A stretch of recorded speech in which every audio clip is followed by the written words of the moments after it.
Hey, it's NPR's Book of the Day. I'm Andrew Limbong. We're going to spend the pod today talking to Douglas Stuart. If you don't know him, he's one of the biggest talents in the literary scene today. His new book is titled Young Mungo, and it's about the romance of these two teen boys in 1990s Glasgow that crosses class and sectarian lines. We'll hear about that book in a minute, but first I wanted to play you this interview he did back in 2020 with NPR's Scott Simon about his first book, Shuggie Bain. It was the one that got him all this praise and attention, including a Man Booker Prize. The book draws a lot from Douglas Stuart's own life, growing up the queer son of a single mother struggling with addiction. And in this interview, the two of them, Scott and Douglas, really connect over their experiences loving someone with an addiction and seeing them as full people, not just defined by their addictions.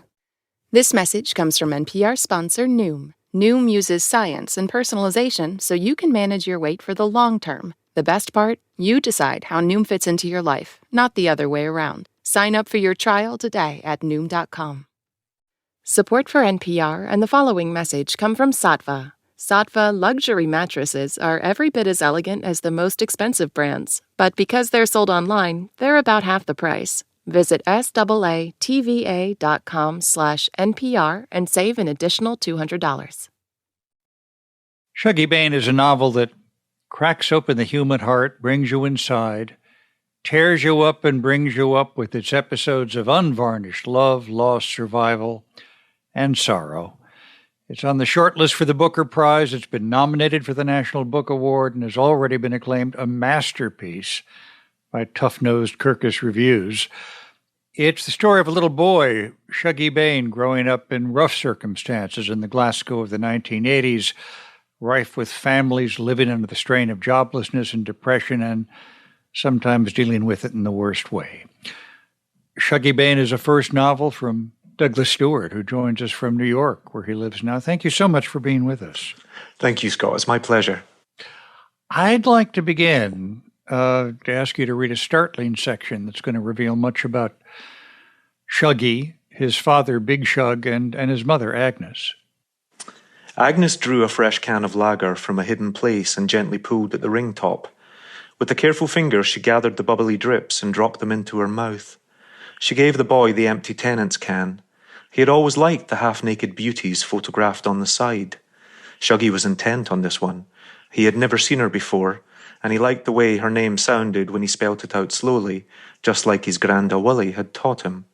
She-e-na. Shuggie would collect the empty cans from around the house and line up the women on the edge of the bath. He would stroke their tinny hair and make them talk to each other in imagined conversations, rambling monologues, mostly about ordering new shoes from catalogues and hooring husbands. Big Shug had caught him once.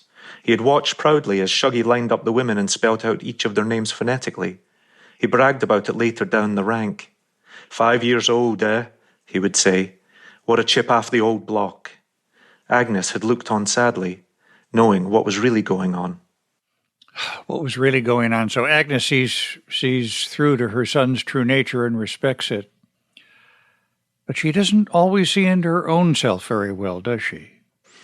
No, she doesn't. Agnes is a woman who has very modest dreams for herself. She grew up a great beauty in Glasgow, and she has married the wrong man, the Protestant taxi driver Big Shug. But she has very modest dreams. She wants a little bit of glamour. She wants a council house with a front door of its own, and she wants clothes for her children that she doesn't have to pay for on layaway. But these dreams are sort of slipping away from her, and she's going to be unable to realize them. And so as that sort of starts to happen, she begins to descend into addiction and begin to disintegrate. And you make it clear from the first line of the acknowledgments, you didn't have to look very far to find these characters, did you?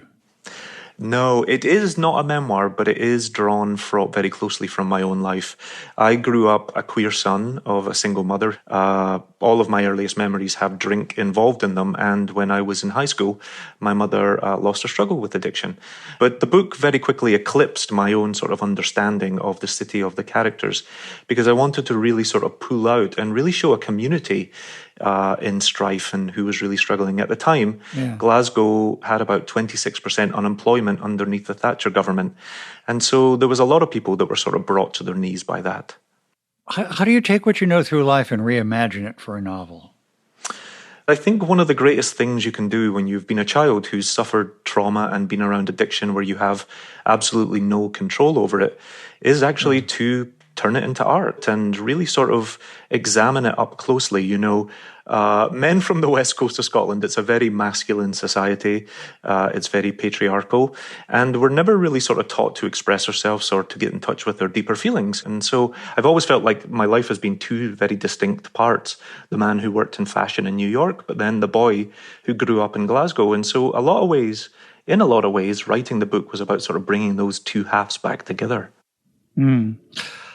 I don't want Agnes to be defined just by her drinking problem, because she is glamorous and funny and full of heart.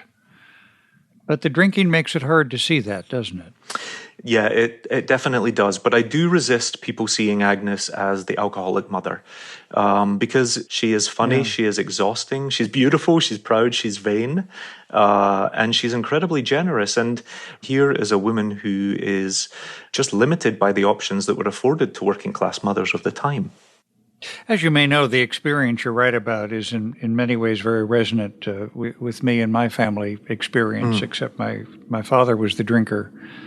I kept reminding myself of something my mother used to say. You can love a drinker, but it's hard to respect them. And love needs both to go on. I think that's a very wise thing to say. I come from a long literary tradition about writing about the struggling soul or the poor sort of struggling addict. But when a mother does it and when a woman does it, we really take a lot of scorn in that. And I know that from personal experience, but we don't like to read about sort of fallible women. And of course, what that does is it means it keeps a lot of trauma at home, and it just makes everyone struggle so much harder for anyone who's going through it. So in some small way, I would hope that people would be able to relate to it, or anyone who needs it would be able to find a comfort in it in that way. Yeah. This novel has won such acclaim already. I'm sorry, whether you want to or not, you've got to write another novel. What other stories are stirring inside of you? Actually, part of the writing of Shuggie is we leave Shuggie, the main character, on the brink of manhood. And so I was left with a real sort of desire to go back and look at what it meant to be 15, 16 and to be queer within a patriarchal society. I'm always really inspired by very tender souls in tough places. I like gentleness in men. I like feeling and empathy. And so I'm working on a book at the moment that hopefully we can talk about soon, which is really about two teenage queer boys who are separated along territorial gang lines across sectarian violence, and who fall in love almost like Romeo and Juliet. Douglas Stuart, his novel, Shuggie Bain. Thank you so much for being with us. Thank you so much. It's such an honor for me. This message comes from NPR sponsor Noom, using science and personalization so you can manage your weight. Noom helps you understand the science behind your eating choices and why you have those cravings. Sign up for your trial today at Noom.com. This message comes from NPR sponsor BetterHelp, designed to be convenient, flexible, and suited to your schedule. Create a life that makes you happy with BetterHelp. Visit BetterHelp.com/NPR today to get 10% off your first month. Okay, like we heard in that last interview, Douglas Stuart is all about finding tenderness in rough spots.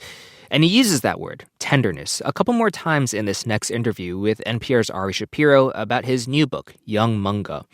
It's about queer love in 1990s Glasgow. And just to give you a sense of how rough of a place Stuart is trying to find that tenderness in, he starts the interview by reading a passage where Mungo reluctantly joins a gang of Protestants to beat up a rival gang of Catholic boys.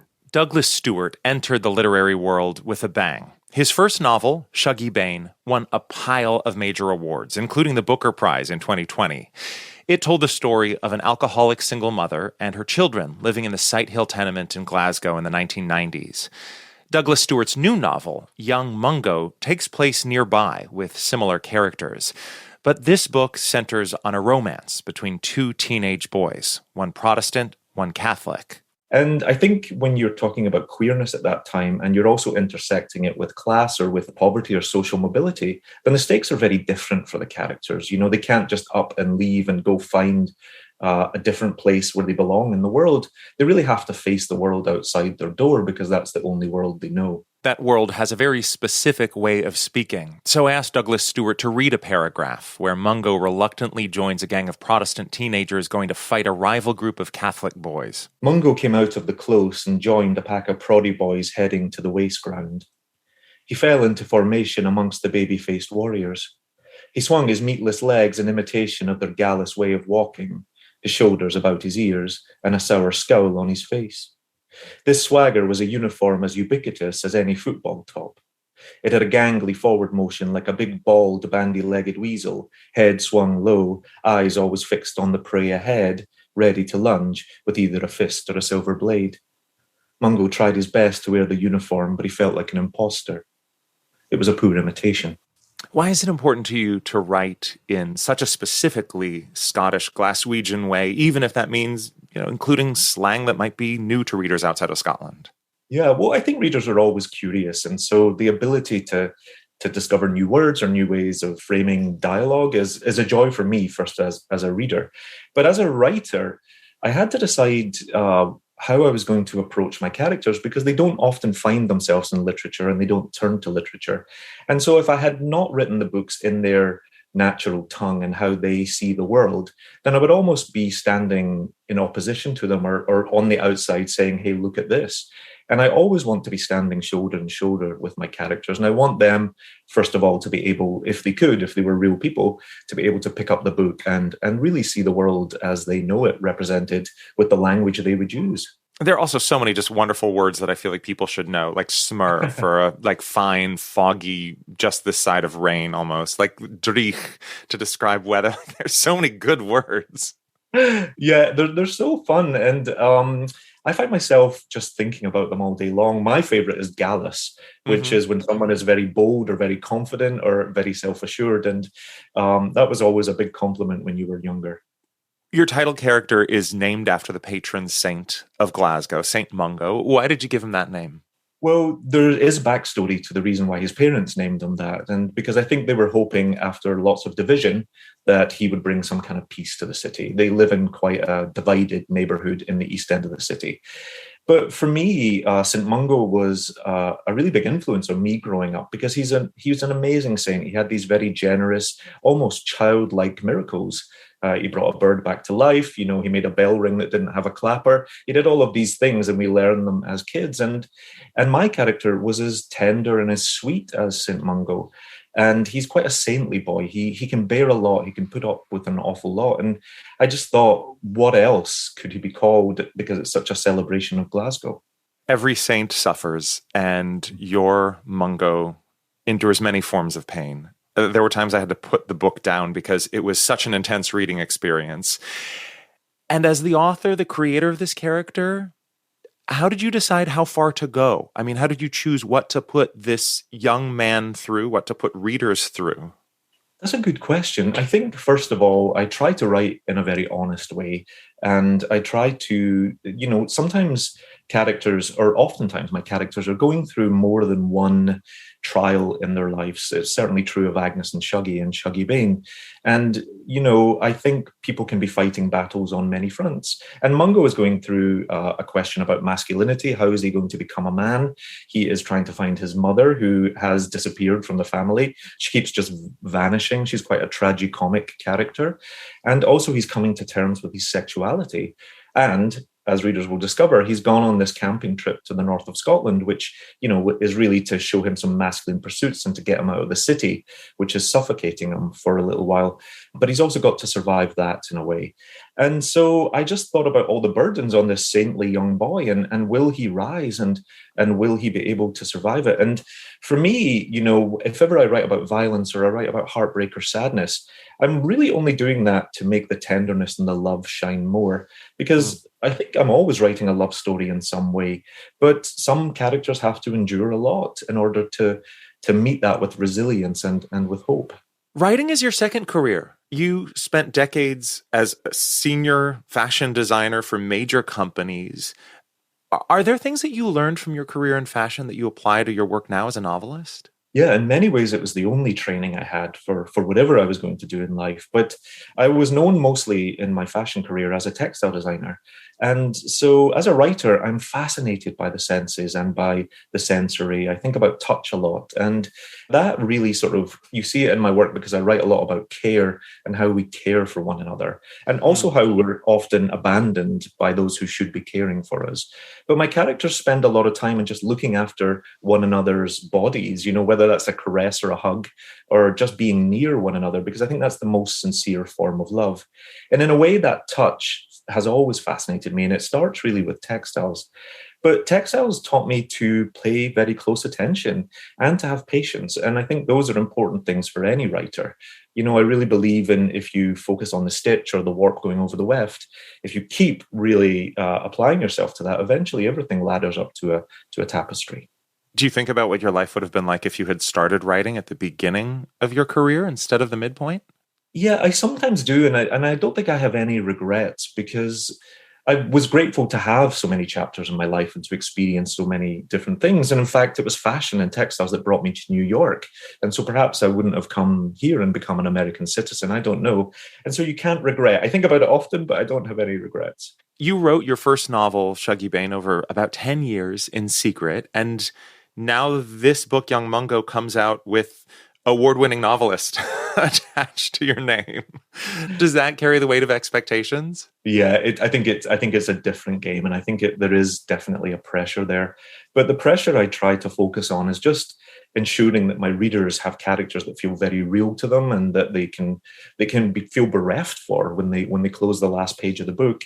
I write to connect with people. I write to really move people, and that's my motivation. So I try to ignore the rest of it. But this is a book I actually began in 2016, which was 2 years before Shuggie Bain even had a publishing deal, and it was 4 years before he was published. And so in many ways, it comes from that very personal, intimate space that Shuggie came from.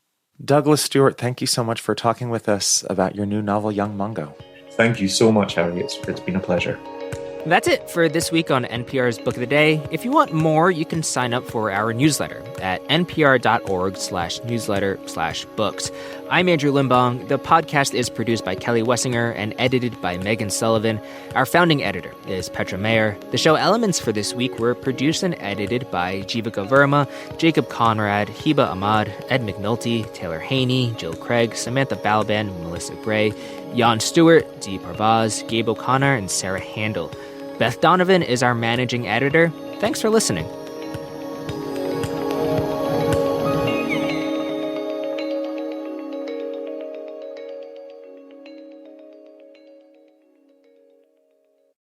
Numbers that explain the economy. We love them at The Indicator from Planet Money. And on Fridays, we discuss indicators in the news, like job numbers, spending, the cost of food, sometimes all three. So my indicator is about why you might need to bring home more bacon to afford your eggs. I'll be here all week. Wrap up your week and listen to The Indicator podcast from NPR. This message comes from NPR sponsor Capital One, offering their premium travel card, Venture X. Capital One, what's in your wallet? Details at CapitalOne.com.